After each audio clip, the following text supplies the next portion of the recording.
তাহলে আমাদের জীবনের যতগুলো সমস্যার সমাধান কে করবেন বলেন? আরো জোরে বলেন, কে সমাধান করবেন? তাহলে সাহাবায়ে আজমাইন থেকে পেলাম আল্লাহর নবী বলেন আমি কেন যেন বেশি বেশি ইস্তেগফার করি। আল্লাহর নবী বলেন ইন্নাহু লায়ুগানু আলা কলবি, আল্লাহর নবী বলেন ইন্নাহু লায়ুগানু আলা কলবি। অথচ আমি নবী মুহাম্মদ রাসূলুল্লাহ ডেইলি 100 বার ইস্তেগফার পাঠ করি। কেন জানো নি? অনেক সময় আমার জবানটা, আমার কলমটা অনেক সময় ঘুনে ধরে। কি ধরে? ঘুনে ধরে। এজন্য আল্লাহ নবী বলেন ইন্নাহু লায়ুগানু আলা কলবি। অথচ আমি নবী মুহাম্মদ রাসূলুল্লাহর অন্তরটা ঘুনে ধরে। তাহলে ও মুহাম্মদ রাসূলুল্লাহর উম্মতের অনুসারীরা জবান খুলে বলে দেখেন তো, কয়জন বলতে পারবেন নবী থেকে আপনারা বেশি পরিষ্কার? কেউ বলতে পারবেন? অথচ নবী মুহাম্মদ রাসূলুল্লাহ নিষ্পাপ ছিলেন, আল্লাহ নিষ্পাপ বানিয়েছেন। ওই নবী মুহাম্মদ রাসূলুল্লাহকে নিষ্পাপ বানানোর পর আল্লাহ তাআলা আল্লাহ নবী বলেন ইন্নাহু লায়ুগানু আলা কলবি। আমি নবী মুহাম্মদ রাসূলুল্লাহর অন্তর যদি গুণে ধরতে পারে, তাহলে আপনি আমি কেন বেশি বেশি ইস্তেগফার পাঠ করতে পারবো না? ও মা বোনেরা, নারী জাতি, মায়ের জাতি, বেশি বেশি ইস্তেগফার পাঠ করতে পারি। আপনার সন্তান কথা শুনে না, আপনি 70 বার ইস্তেগফার পাঠ করেন। আপনার স্বামী আপনার সাথে খারাপ ব্যবহার করে, 70 বার ইস্তেগফার পাঠ করেন। আপনি কিসের তাবিজ দেখান, কিসের কি দেখান? তাবিজের প্রতি ইয়াকিন আর বিশ্বাস নাই। বিশ্বাস থাকতে হবে কোরআনের প্রতি। যাদের কোরআনের প্রতি ইয়াকিন আর বিশ্বাস থাকবে, আল্লাহ বলেন তাদের মালের ভিতরে বরকত দিব, তাদের সম্পদের ভিতরে বরকত দিব, তাদের সন্তান দান করব। আল্লাহ বলেন যাবতীয় সমস্যার সমাধানগুলো আমি আল্লাহ ইস্তেগফারের মাধ্যমে সমাধান করে দিব। বলুন সুবহানাল্লাহ।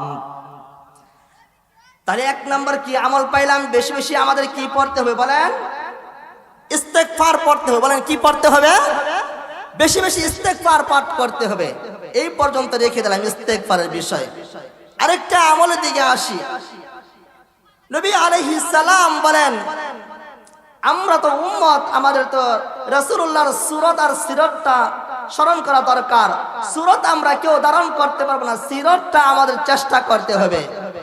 দেখেন আল্লাহ নবী আলাইহিস সালাম যেই সুন্নতগুলো আমাদের কাছে রেখে দিয়েছেন, সুন্নত যদি আমল করতে পারি মজবুত করে, তাহলে আপনার আমার জন্য জান্নাত কে দান করবেন বলেন?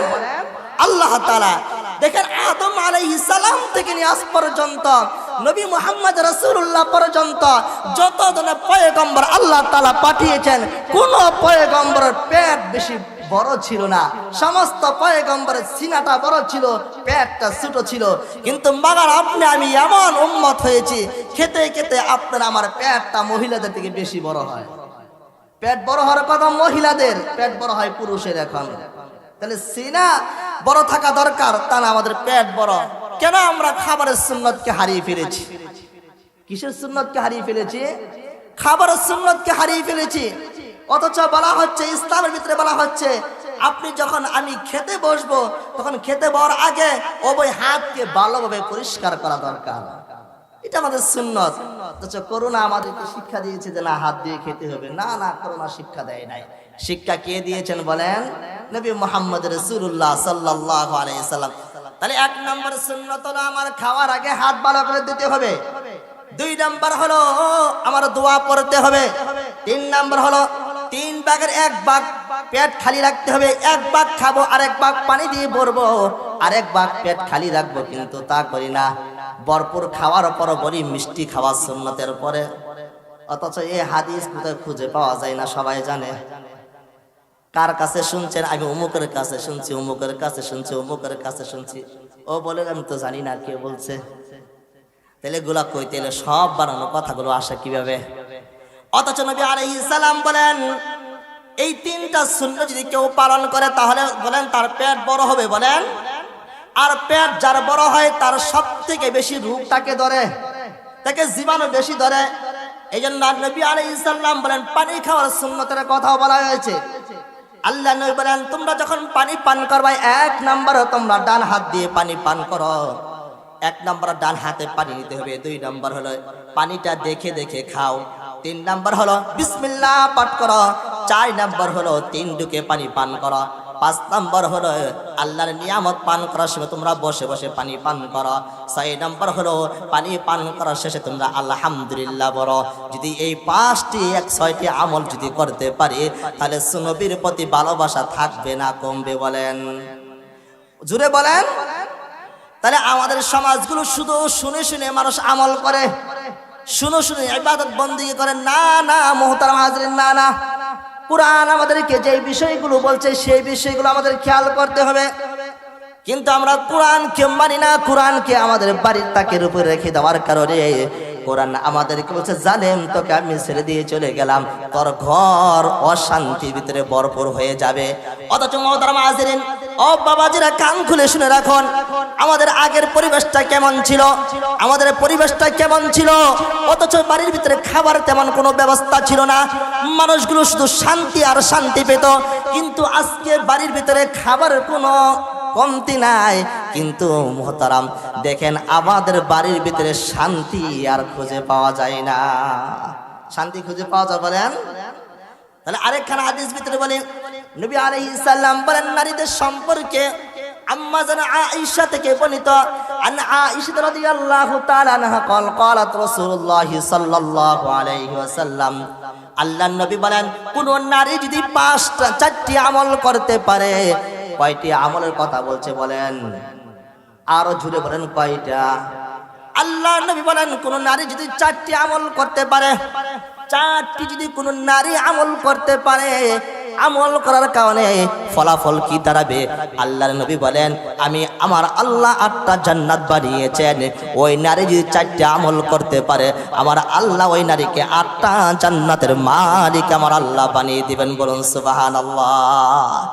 ও মা আপনারা খেয়াল করে রাখুন, 1 নম্বর হলো আলমারআতু ইদা সাল্লাত খামসাহা, আলমারআতু ইদা সাল্লাত খামসাহা, কোন নারী যদি প্রতিদিন 5 ওয়াক্ত নামাজ আদায় করে, বলেন কয় ওয়াক্ত নামাজ? বলেন আরো জোরে বলেন কয় ওয়াক্ত? আলমারআতু ইদা সাল্লাত খামসাহা, কোন নারী যদি 5 ওয়াক্ত নামাজ ঠিকমতো আদায় করে।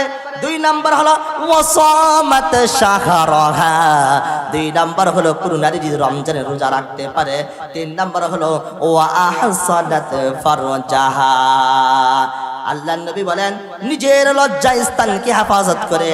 4 নম্বর হলো ইতাআত বালাহা, কোন নারী যদি স্বামীর প্রতি আনুগত্য করে, স্বামীর প্রতি ভালোবাসা দেখায়, আল্লাহর নবী বলেন ফালতাদখুল মিন আইয়ি আবওয়াবিল জান্নাতি শাআত, আল্লাহর নবী বলেন আমার আল্লাহর 8টা জান্নাত রয়েছে। বলেন কয়টা জান্নাত রয়েছে? ও মা বলেন আমরা খেয়াল করে শুনি। 1 নম্বর হলো কোন নারী যদি 5 ওয়াক্ত নামাজ ঠিক মতো আদায় করে। 2 নম্বর হলো মাহে রমজানের 30টা রোজা যেন পরিপূর্ণ রাখতে পারে। 3 নম্বর হলো ওয়া আহসানাত ফারজাহা, নিজের লজ্জা স্থানকে হেফাজত করা। ও মা বোনেরা, নিজের লজ্জা স্থানকে হেফাজত করা। আজকাল স্বামী বিদেশে থাকে, স্ত্রী লজ্জা স্থান হেফাজত করে না, স্বামীর মহাব্বতের প্রতি ভালোবাসার দিকে তাকায় না। আল্লাহর নবী বলেন এই কাজগুলো না করার কারণে ওই স্বামী স্ত্রীর ভিতরে আল্লাহর রহমত উঠে গিয়েছে। তাহলে 1 নম্বর কি বুঝলাম? 1 নম্বর কি বুঝলাম? 5 ওয়াক্ত নামাজ আদায় করতে হবে। 2 নম্বর হলো কি মাহে রমজান রোজা রাখতে হবে। 3 নম্বর হলো নিজের লজ্জা স্থান কি করতে হবে? বলেন হেফাজত করতে হবে। 4 নম্বর হলো ওয়া ইতাআত বালাহা, স্বামীর কথা মানতে হবে। কিন্তু আজকে স্বামী স্ত্রীর ভিতরে, স্বামী যদি দুর্বল হয়ে যায়, স্ত্রী তার সন্তানদেরকে নিয়ে এমন পাওয়ার দেখায়, এমন ক্ষমতা দেখায়, অথচ ওই স্বামীর প্রতি জুলুম আর অত্যাচার নির্যাতন করে ফেলে। আল্লাহর নবী বলছেন না না, এমন করা যাবে না। যদি 4টা আমল করতে পারো ফালতাদখুল মিন আইয়ি আবওয়াবিল জান্নাতি শাআত, আল্লাহর নবী বলেন মায়ের জাতি নারী জাতি যদি এই 4টি আমল করতে পারো, আমি আল্লাহর 8টা খুলে দিব। বলুন সুবহানাল্লাহ। আরেকখান হাদিস শুনি, আন আবি উমামা রাদিয়াল্লাহু তাআলা আনহু قال قال رسول الله صلى الله عليه وسلم من شفع لأخيه شفاعة فأهدى له هدية عليها فقبلها فقد عليها بابا من أبواب الربا আমাদের সমাজের ভিতরে দেখবেন, আমাদের সমাজের ভিতরে দেখবেন ভাই ভাইয়ের কারণে জেলের ভিতরে যায় কিনা বলেন, কথা বলেন।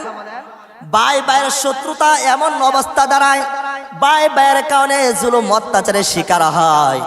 অথচ এক ভাই আরেক ভাইয়ের সাথে সম্পর্ক রাখবে, একজন ব্যক্তি আরেকজন ব্যক্তিকে সামান্য পরিমাণ উপকার করলে আল্লাহর নবী বলেন উপকার করার পর সে টেবিলে নিচ দিয়ে, টেবিলের ফাঁক ফুক দিয়ে সামান্য কিছু হাদিয়া নেয় কিনা বলেন, কথা বলেন। আমাদের সমাজের মানুষগুলো বিচার করে, কি করে বলেন ভাই, কথা বলেন। বিচার করে, বিচার ভিতরে দেখবেন এক পক্ষে বিচার করে আরেক পক্ষে টেবিলে নিচ দিয়ে টাকা নেয়, বলেন না না এটা আমি হাদিয়া নিচ্ছি। فأهدى له هدية عليها فقبلها فقد أتى بابا من أبواب الربا। আল্লাহর নবী বলেন এই যে তুমি যে এই কাজটা করলা, গোপনে গোপনে টাকা নিলা, হাদিয়া নিলা, আল্লাহর নবী বলেন এটা হাদিয়া না রে জালেম, এটা হাদিয়া না, এটা সুদের দরজা দিয়ে তুমি সর্বপ্রথম প্রবেশ করলা। তাহলে আমাদের সমাজে অবস্থা আছে কিনা বলেন, তাহলে সুদের অবস্থা এমন হয়ে গেছে। অথচ বলা হচ্ছে এই সুদের টাকা দিয়ে যদি কেউ মাদ্রাসা মসজিদ নির্মাণ করে, বলেন কি বলেন, বলেন কি নির্মাণ করে ভাই, আপনারা কথা না বললে কেমনে বলবো। হ্যাঁ, আমি যে জুমা পড়ে আলহামদুলিল্লাহ এর থেকে অনেক মানুষ বেশি হয়, আপনারা কথা বলেন না। তাহলে কেউ যদি সুদের টাকা দিয়ে মাদ্রাসা মসজিদ কি করে বলেন, নির্মাণ করে, আল্লাহর নবী বলেন কিয়ামতের ময়দানে, কিয়ামতের ময়দানে ওই মাদ্রাসার কমিটি যারা রয়েছে, যারা সদস্য রয়েছে, আল্লাহর নবী বলেন প্রত্যেকটা কিয়ামতের ময়দানে আল্লাহর আদালতে জালেম হিসাবে দাঁড়াবে, প্রত্যেকটা ভিতরে জালেম হিসাবে দাঁড়াবে। অথচ এই সুদকে আমরা এমন ভাবে হালাল বানিয়ে ফেলেছি, এমন ভাবে হালাল বানিয়ে ফেলছি, একজন মানুষের সহযোগিতা নিতে চাইবেন, সে আরেকজনের কাছে নিয়ে যাবে, নিয়ে যাওয়ার পর সে বলবে না সামান্য পরিমাণ একটু আমাদেরকে চা পান খাওয়ান। অথচ আদালতের এমন অবস্থা হয়ে গেছে, মনে হয় আদালতের প্রত্যেকটা ইট আপনার কাছে পাওনা দেয়, যে চাই যে না দিতেই হবে। অথচ এটা করা যাবে বলেন, বলেন করা যাবে।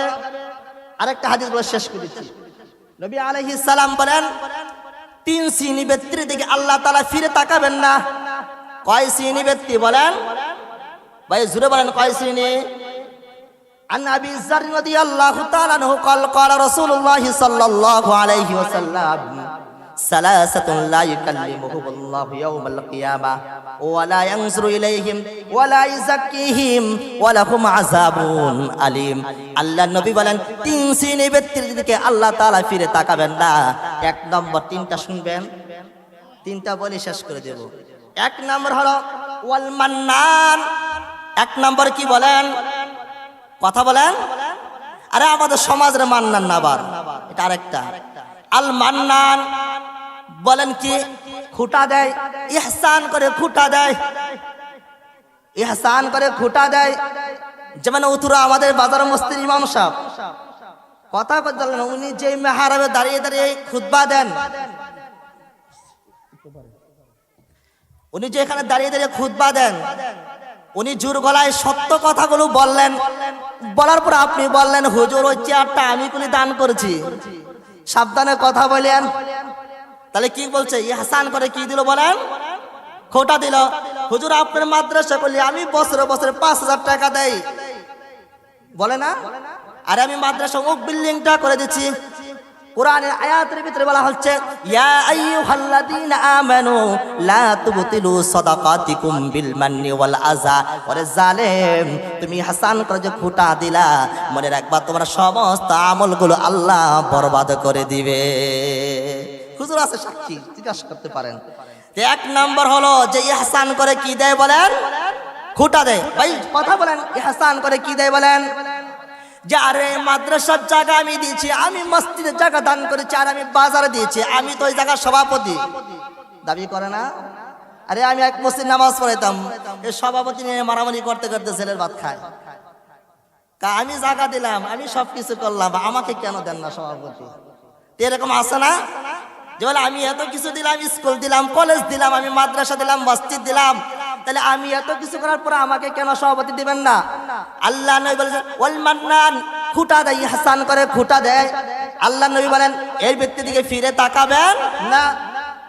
2 নম্বর হলো ওয়াল মুসবিলু ইজারাহু, বলছে যে পুরুষ জাতি টাকনির নিচে কাপড় পরিধান করে, আমরা পরি না, খুব দবা বলা দেখা যায়, লঙ্গিটা এমন করে পরে যেন রাস্তা যেন ঝাড়ু দিচ্ছে, হ্যাঁ রাস্তা ঝাড়ু দিচ্ছে, অথচ হাদিসে নিষেধ মা আসফালা মিনাল কাবাইনি মিনাল ইজারি ফিন্নার, বলছে ওই স্থানটা জাহান্নামে যাবে। 3 নম্বর হলো ওয়াল মুনাফিকু সিলআতাহু বিল হালিফিল কাযিব, 3 নম্বর হলো মিথ্যা কসম দিয়ে মাল বিক্রি করে, বলে যে না অমুক দোকানে যাবেন 5 টাকা, সে বলে আল্লাহর কসম খোদার কসম 1 বার না 2 বার না 3 বার খেয়ে বলে আমি 6 টাকা দিয়ে কিনেছি, আপনি 6 টাকা দিয়ে কিনেছি, আপনি নেন, মিথ্যা কসম খেলো। আল্লাহ নবী বলেন এই 3 শ্রেণীর মানুষ কি যাবে না, বলেন জান্নাত যাবে, বলেন আরে আল্লাহ ফিরে তাকাবেন না, লা ইযাক্কিহিম, আল্লাহ তাদেরকে মাফ করবেন না, কোনো ক্ষমাই করবেন না। 1 নাম্বার যে ইহসান করে, গরিব হোক, মাদ্রাসা হোক, মসজিদ হোক, আলেম হোক, অসহায় হোক, তাদেরকে কোনো ইহসান করে হাদিয়া দিয়ে কি দেয়, খুঁটা দিলে কি হবে, আল্লাহ কি করবেন না, বলেন মাফ করবেন না, ফিরে তাকাবেন না। 2 নাম্বার টাকনুর নিচে যে কাপড় পরিধান করবে। 3 নাম্বার মিথ্যা কসম খেয়ে মাল বিক্রি করবে। তাহলে এগুলো মনে হয় আমাদের সমাজে নাই, আরে মনে হয় এই সমাজে নাই, এই সমাজে আছে, অনেক আছে। তাহলে আল্লাহ তাআলা আমাদের এদিক থেকে সকল কিছু খারাপি থেকে হেফাজত করে, সকলে বলে আমিন। যে কয়েকটা কথা বললাম, আল্লাহ তাআলা আমাদের সবাইকে যেন আমল করার তৌফিক দান করে, সকলে বলে আমিন।